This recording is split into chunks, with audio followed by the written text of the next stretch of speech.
मित्रों, आज हम लोग यहाँ पर उपस्थित हैं और हमारी जीवन यात्रा की अलग अलग और भिन्न भिन्न धाराएं आज हम लोगों को एक मुकाम पर और एक स्थान पर लेकर के आई हैं।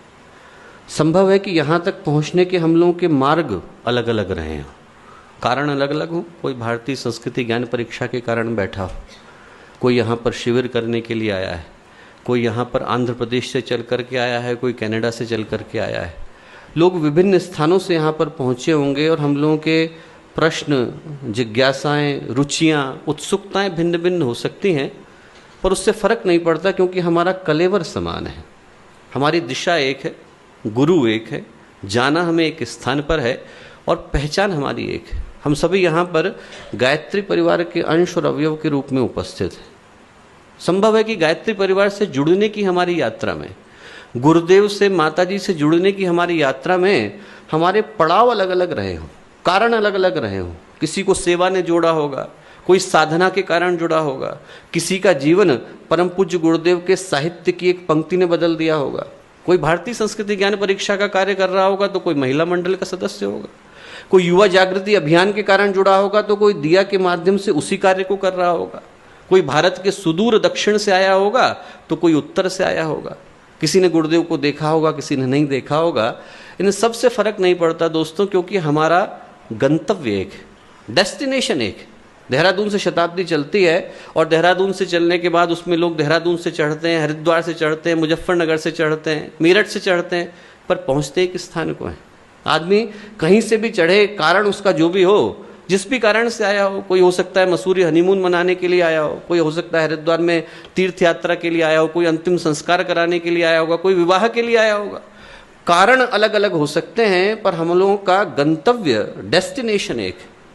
हिमालय में अलकनंदा है, नंदाकिनी है, मंदाकिनी है, भागीरथी है, यमुना है, अलग अलग उद्गम स्थलों से निकलती हैं, अलग अलग ग्लेशियर से निकलती हैं, पर एक गंगा का अंग हो जाने के बाद सबकी पूर्णाहुति होती गंगा सागर में है। और एक बार जब आप सागर में मिल गए तो आपकी व्यक्तिगत पहचान का और निजी उद्देश्य का कोई मूल्य नहीं रह जाता। सागर में मिल गए, अब कौन सी गंगा और कौन सी यमुना, आप पानी भी ढूंढने के लिए चाहोगे तो दोनों का अलग नहीं कर सकते हो।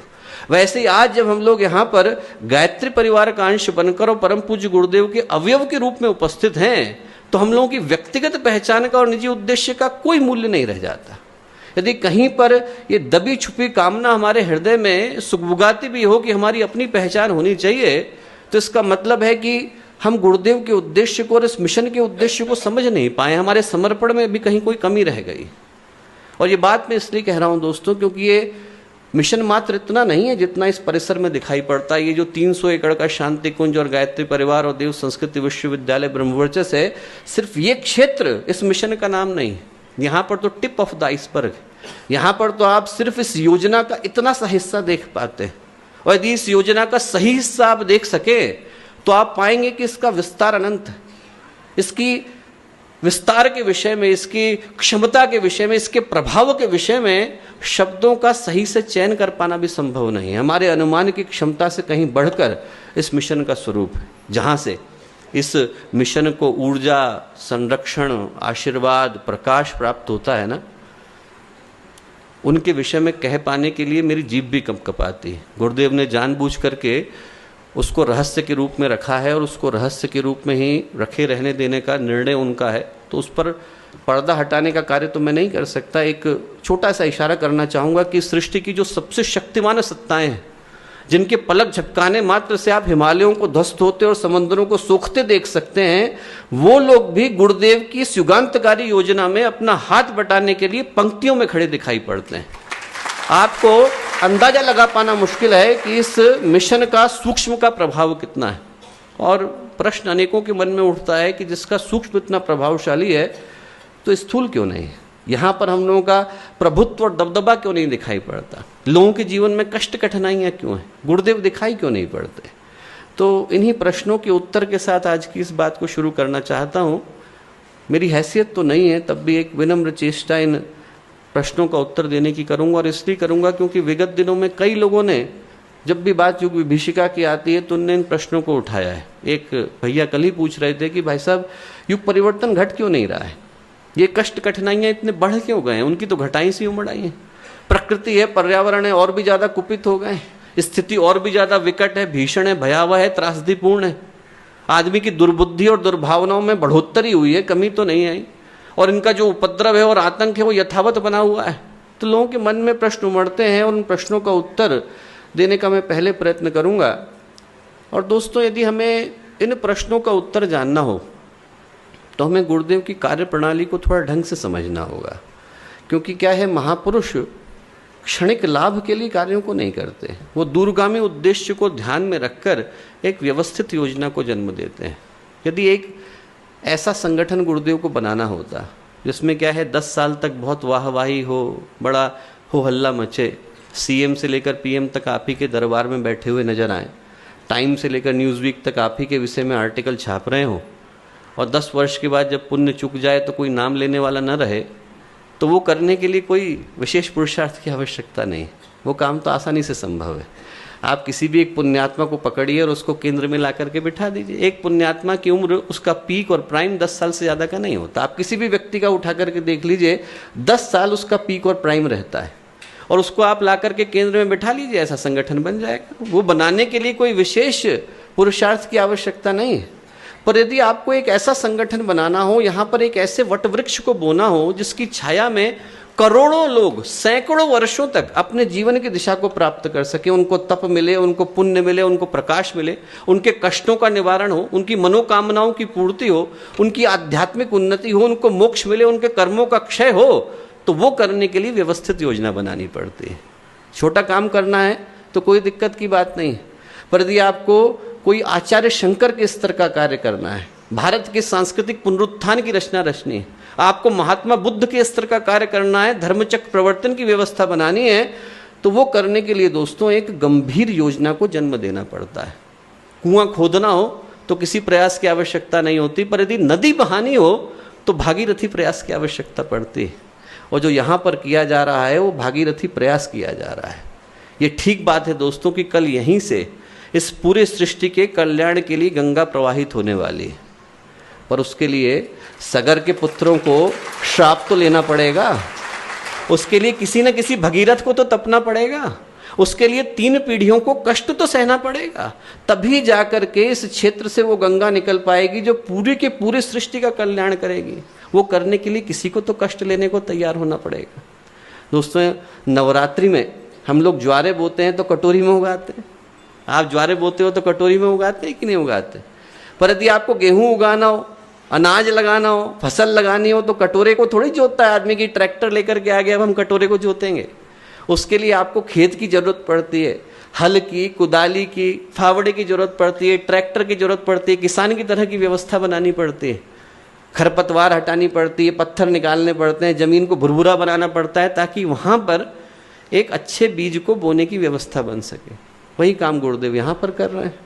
कोई यदि ये देखे, आए और देखे कि साहब बड़ा कष्ट कठिनाइयाँ हैं, ये देखे कि ध्वंस का काम चल रहा है और ध्वंस के काम को देख करके ही सृजन का अंदाजा लगा ले, तो गलत अंदाजा लगा रहा है। वो अभी समझ नहीं पाया कि सृजन तो होएगा पर पहले ध्वंस होना तो जरूरी है, पहले जमीन की निराई गुड़ाई तो जरूरी है, तभी तो वहाँ पर बीज इस लायक बन पाएंगे कि आदमी प्रकाश को ग्रहण कर सके।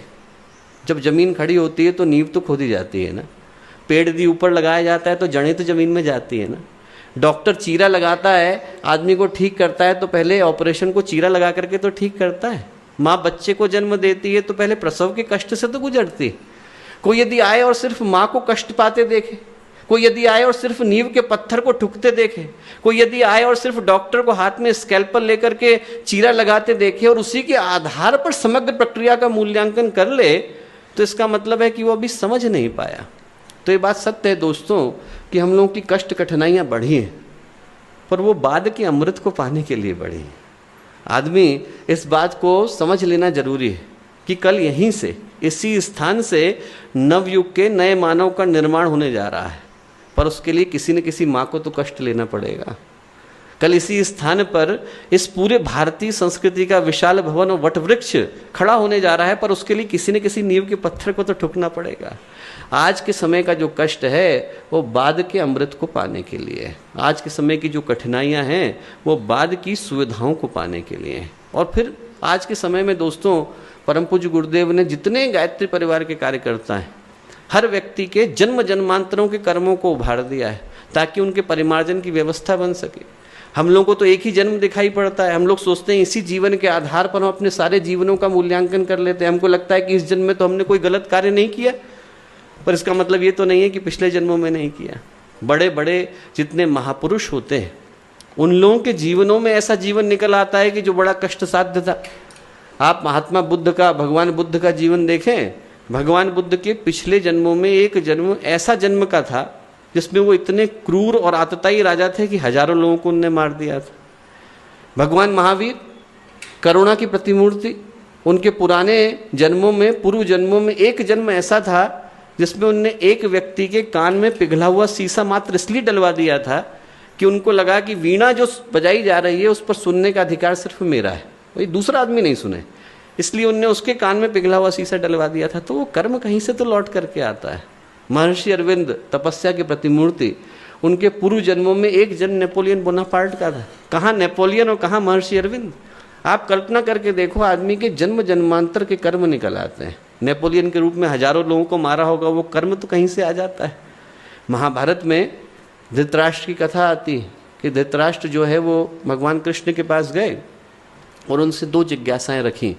उन्होंने कहा कि एक बात बताइए प्रभु, मैं अपनी जिज्ञासा लेकर के महर्षि वेदव्यास के पास भी गया था और वो इसका उत्तर नहीं दे पाए, शायद आप दे दें। उन्होंने कहा पूछे।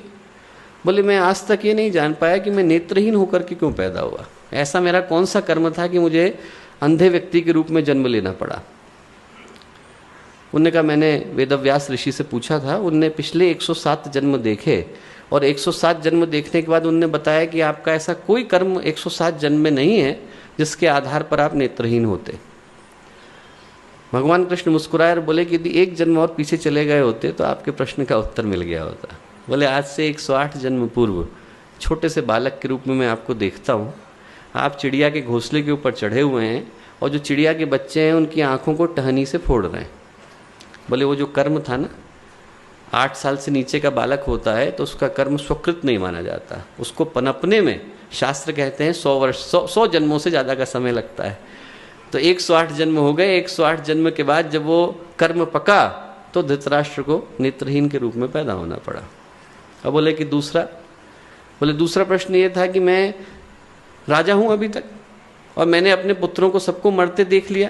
युधिष्ठिर जब राजा बने तो उन्हें धृतराष्ट्र को राजा के पद से नहीं हटाया था, उनको वैसे ही संरक्षक के रूप में रखा था। बोले मैं राजा हूँ और मैंने सारे पुत्र मर गए और सारे पुत्रों को मरते हुए मैंने देखा, ऐसा कौन सा कर्म था। तो फिर भगवान कृष्ण मुस्कुराए, बोले ऐसा है कि आप अपने एक पूर्व जन्म में एक राजा थे, एक हिरण के पीछे आप शिकार करने के लिए गए और हिरण जो है जंगल में जाकर के खो गया। अब आपको लगा कि वो हिरण जल्दी आ जाए तो हिरण को जल्दी निकालने के लिए आपने पूरे जंगल में आग लगा दी। तो जंगल में आग लगा दी तो क्या हुआ कि हिरण तो नहीं आया, पर वहाँ पर एक सांप की सर्पिणी ने बच्चे दिए थे 100। उन 100 बच्चों की मृत्यु हो गई, उसमें जल करके मर गए हो।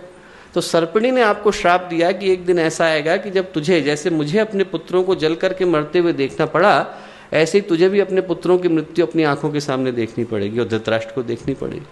कर्म लौट करके आता है, इसी जन्म का नहीं, अनेकों जन्म के कर्म है। महाभारत में ही तो महर्षि वेदव्यास कहते हैं कि यथा धेनु सहस्रेषु वत्सो गच्छति मातरः तदा यच्च कृतम कर्म कर्तारम अधिगच्छति। जैसे गाय का बछड़ा अपनी माँ को करोड़ों गायों में बिना किसी के बताए ढूंढ लेता है, उसको ये नहीं पूछना पड़ता कि मेरी माँ कौन सी है, जाके खड़ा हो जाता है। बोले वैसे ही जो कर्म है वो अपने कर्ता को कहीं पर भी हो, दुनिया के किसी लोक में हो, किसी स्थान पर है, वो आकर के ढूंढ ही लेता है, उसको किसी से नहीं पूछना पड़ता।